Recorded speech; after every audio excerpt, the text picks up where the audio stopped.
What's up, guys? Week 3 is in the books here in the NFL and in our fantasy league. I didn't do a video last week. I just got too busy near the end, but I have some time here after school before heading out to football practice. Just want to give a little update.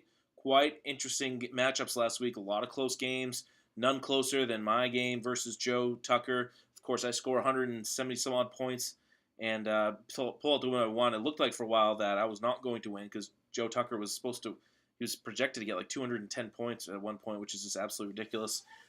Came down to Monday Night Football, and thankfully Julio Jones had like the worst game of his career. Brandon Cooks had nothing, and my boy Mark Ingram with just enough, and I held out for a 1 point win. So I'm not going to brag too much about that. I'm not going to put down Joe Tucker much because it sucks that one of us had to lose that match, and it looked like I was going to be the one to lose it. So I will brag about how good my team is.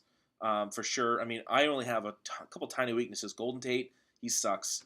So he's on the trading block if anybody wants him for whatever reason. But, the rest of my team is pretty stacked. I mean, we're looking pretty good. Jason Witten, he had a poor game, and still, I still won without him having a really good game. So looking pretty good. So I do want to put the word out there before I talk about this week's matchups. I know there's a lot of teams that need running backs.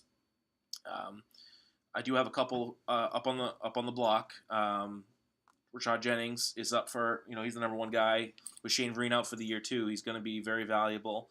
And who's the other guy on my team? I forget. The other guy on my bench also, who's also starting running back, I have up on the block. So if you're looking for a running back, I'm looking for a wide receiver.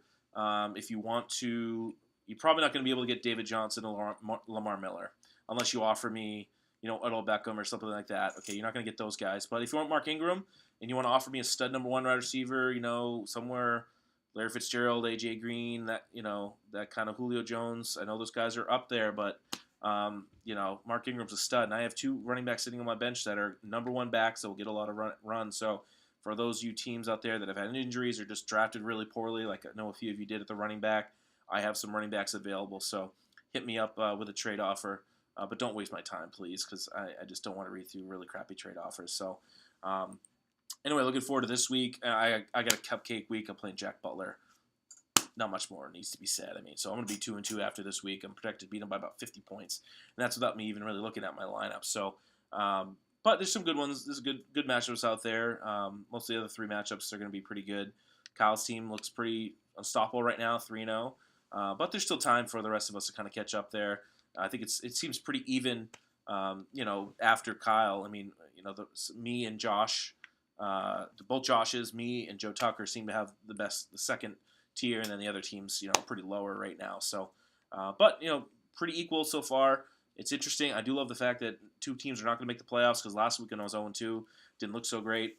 My team could easily be 2-1. I had a great week one, scored 150 some odd points, and just ran into the wrong matchup. Looked like it was going to happen again this week, but my boys came through in the clutch, and Julio Jones, just choked the big one on Monday night. So, Jack, it's not much really to talk smack because I think it's just going to be a blowout. Hopefully by the end of the 1 o'clock games, I can just relax and watch the rest of the games. I don't have to worry about fantasy. But anyway, that's all today for Belichick yourself.